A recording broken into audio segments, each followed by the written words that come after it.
বিসমিল্লাহির রহমানির রহিম। আসসালামু আলাইকুম। আশা করি সবাই অনেক ভালো আছেন। আপনারা সবাইকে অনেক স্বাগত আমার চ্যানেলে।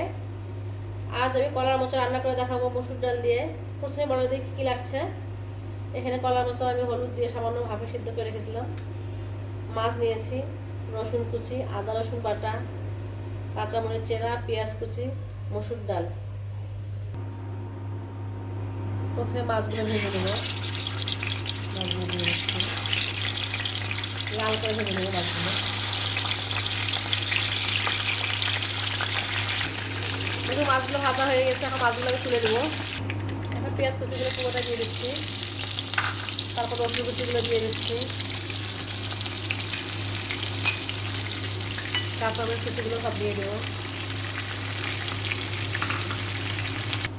এখন দিয়ে দিচ্ছি হলুদ গুঁড়ো, তারপর দিয়ে দিচ্ছি জিরার গুঁড়ো, এরপর দিচ্ছি 1 চামচ আদা রসুন বাটা। এখন এগুলো সবগুলো ভালো করে কষিয়ে নেব, মশলাগুলো পেঁয়াজের সাথে কষিয়ে নেব। এখন দিয়ে দিচ্ছি মসুরের ডাল পুরোটা।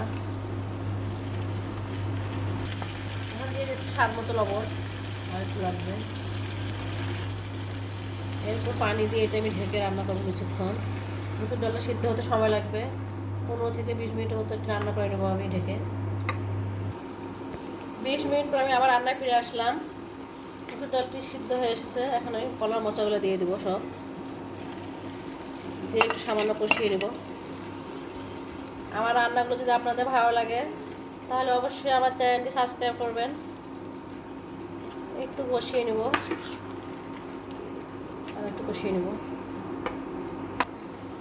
আর একটু লবণ দিয়ে দিচ্ছি।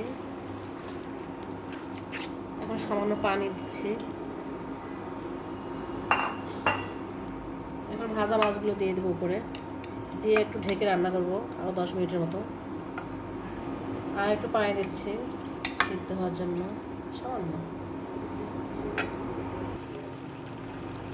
হয়ে এসেছে আমার রান্নাটি প্রায়। এখন এটা আমি নামিয়ে ফেলবো। দেখো কি সুন্দর মাখা মাখা হয়ে গেছে ডাল আর মোচা। খুব সহজে হয়ে গেল আমার মসুর ডাল দিয়ে কলার মোচা। সবাইকে অনেক ধন্যবাদ।